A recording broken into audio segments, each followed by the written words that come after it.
Hello students, कैसे हैं आप सब। मैं उम्मीद करता हूँ आप सब खैरियत से होंगे। अकाउंटिंग की बेसिक टर्म्स हम सीख रहे हैं। ये उसी सीरीज़ की आज चौथी वीडियो है। लास्ट वीडियो में हमने देखा था एसेट्स, और एसेट्स की तीन टाइप्स हैं, जिसमें टेंजिबल एसेट्स और इनटेंजिबल एसेट्स है, और तीसरा अदर फॉर्म ऑफ एसेट्स है। टेंजिबल एसेट्स की तीन टाइप्स थी, जो कि लास्ट वीडियो में हमने सिर्फ उनके नेम देखे थे। यहाँ पर आज हम उन्हीं तीन टाइप्स की डिटेल्स पढ़ेंगे। टेंजिबल एसेट्स वो एसेट्स होते हैं जिन्हें हम टच कर सकते हैं, जिन्हें हम फील कर सकते हैं, जिनकी फिजिकल फॉर्म होती है, वो टेंजिबल एसेट्स कहलाते हैं। अब टेंजिबल एसेट्स में पहला है fix assets. Fix assets students वो होते हैं जिनको हम लंबे अरसे तक इस्तेमाल करने के लिए बाई करते हैं, और जिनको हमने बिजनेस में इस्तेमाल करना होता है लंबे अरसे के लिए, और जिनकी वैल्यू भी बहुत ज़्यादा होती है। जैसे land, building, motor vehicle, furniture, ये वो तमाम एसेट्स हैं जिनको हमने काफ़ी अरसे तक 10 साल, 20 साल, 30 साल तक इस्तेमाल कर सकते हैं। Assets which are purchase for long term use, वो एसेट जिनको हम लंबे अरसे के लिए इस्तेमाल करते हैं, लंबे अरसे तक इस्तेमाल करने के लिए परचेज करते हैं इन बिजनेस में, एंड नॉट फॉर रीसेलिंग। दोबारा सेल करना इनका मकसद हमारा नहीं होता, इनका मकसद इस्तेमाल करना होता है। These assets normally have large value are called fixed assets। इस तरह के assets की आमतौर पे वैल्यू ज़्यादा होती है, जैसे land, building, motor vehicle, furniture etcetera. दूसरी टाइप है जी करंट एसेट्स। करंट एसेट्स वो एसेट्स होते हैं जो कि या तो कैश हों या इक्वलेंट टू कैश हों, या जिनको हम थोड़े से टाइम पीरियड के बाद कैश में कन्वर्ट कर सकते हो। कैश और non cash assets which can be easily converted into cash after some time are called current asset. जैसे मिसाल के तौर पे आपको पता है कि कैश है, नकद पैसे हैं, वो तो होता ही कैश है, करंट एसेट है।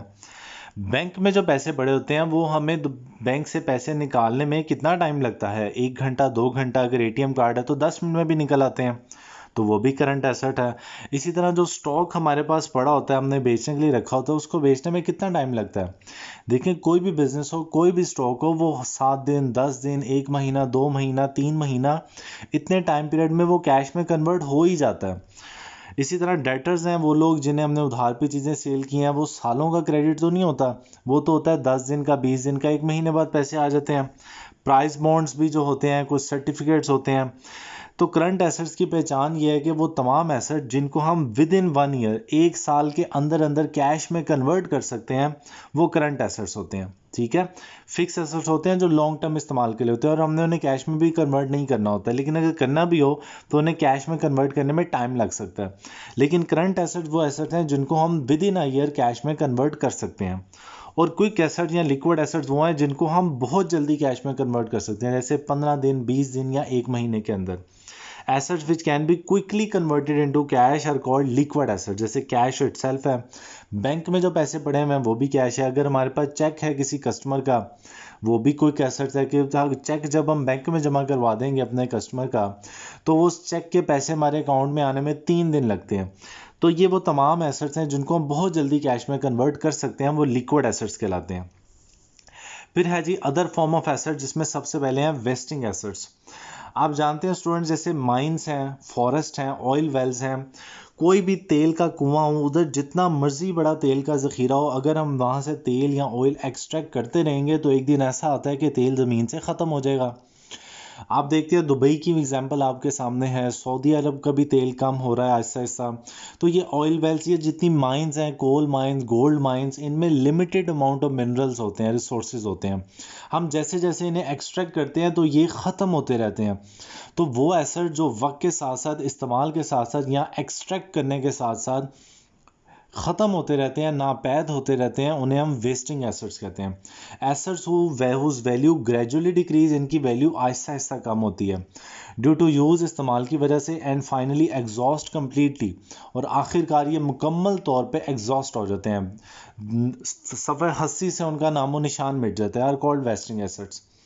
फिर है फिक्टिशियस एसेट, वो एसेट जिनकी मसनूई वैल्यू, हमारी नज़र में तो वैल्यू है लेकिन हकीकत में उनकी कोई वैल्यू नहीं होती। आप उन एसेट्स को ना सेल कर सकते हो, ना उन्हें कैश में कन्वर्ट कर सकते हो, तो इनकी कोई वैल्यू नहीं होती।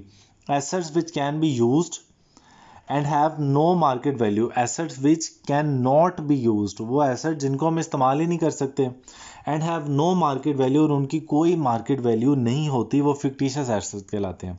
जैसे प्रिलिमिनरी एक्सपेंसेस हैं, इनको हम आमतौर पे एसेट्स के तौर पे रिकॉर्ड कर लेते हैं। ये वो एक्सपेंसेस होते हैं जो किसी भी बिजनेस को स्टार्ट करने से पहले लगते हैं, जैसे स्टार्ट की प्रमोशन, स्टार्ट की सर्टिफिकेशन, स्टार्ट की गवर्नमेंट फीस, स्टार्ट की ट्रांसपोर्टेशन। बिजनेस शुरू करने से पहले हमें जो भी अखराजात हो रहे होते हैं हम उनको प्रिलिमिनरी एक्सपेंसेस कहते हैं और उनको एसेट्स बना लेते हैं।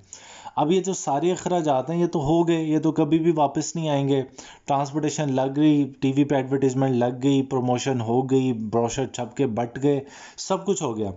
अब हमने इसको रिकॉर्ड कर लिया जी, हमारा 10 लाख के प्रिलिमिनरी एक्सपेंसेस हुए। क्या वो 10 लाख की आइटम हम किसी को सेल कर सकते हैं? किसी को भी सेल नहीं कर सकते। तो ये एसेट फिक्टिशियस एसेट्स होते हैं, मसनूई एसेट्स होते हैं, इनको हम कभी भी कैश में कन्वर्ट नहीं कर सकते। फिर है कंटीजेंट एसेट। कंटीजेंट एसेट ऐसे एसेट्स होते हैं जो कि डिपेंड करता है किसी हैपनिंग के होने या ना होने पे। जैसे प्राइज मनी, हम एक लॉटरी बाय करते हैं, उसके ऊपर एक नंबर होता है। अगर तो वो नंबर एग्जैक्टली आ जाए लॉटरी का, तो इसका मतलब वो वही जो लॉटरी की टिकट हमने 30 रुपये या 50 रुपये या 100 रुपये की ख़रीदी होगी, वही टिकट लाखों रुपए की हो जाएगी। लेकिन अगर वो इनाम नहीं निकलेगा तो वो 100 रुपये की टिकट भी 0 रुपये की हो जाएगी, कोई वैल्यू नहीं। तो वो जो लॉटरी की टिकट है वो हमारे लिए कॉन्टिजेंट एसेट है। ऐसा एसेट जो किसी इवेंट के होने या ना होने पर एसेट बनता है। जैसे हम कोई शर्त लगा लें जी कि पाकिस्तान क्रिकेट मैच या भारत क्रिकेट मैच जीतेगा या हारेगा तो फिर मुझे इतने पैसे मिलेंगे। तो अब वो जो पैसे मिलने हैं वो एक इवेंट के होने या ना होने पे डिपेंड कर रहा है, तो वो कॉन्टिजेंट एसेट है। Assets which have come into existence upon happening or non happening of certain event। ऐसा एसेट जो किसी इवेंट के होने या ना होने पर वजूद में आता है उसे कॉन्टिजेंट एसेट कहते हैं। जैसे prize money of a lottery, amount expected to get out of winning a litigation. कोई केस हमें उम्मीद हो कि जी हम ये जीत सकते हैं और इसके जीतने के बाद हमें ढेर सारा पैसा मिलेगा, तो ऐसा एसेट भी कॉन्टिजेंट एसेट कहलाता है।